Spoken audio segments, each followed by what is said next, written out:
Of course, I'm outside the detention centre where 4 of the activists who were sentenced to jail today are being held until they move on to prison, likely in a few days' time.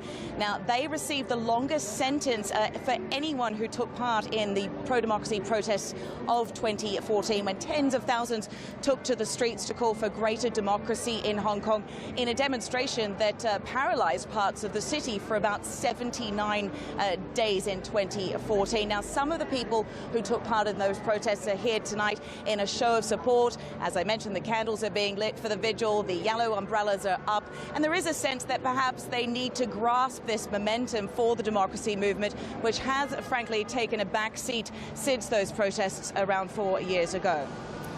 And Britain, what kind of response are we hearing, if any, from authorities both in Beijing and Hong Kong?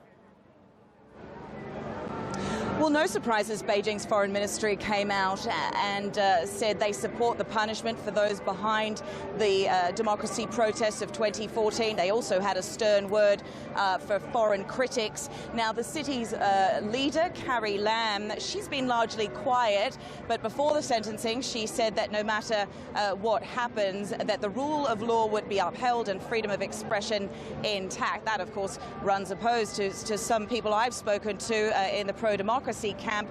Joshua Wong, one of the fresh faces of those protests in 2014, and Human Rights Watch actually both told me that this could send a chilling effect through Hong Kong, that it would perhaps deter people from taking part in such demonstrations because of the fear of the consequences.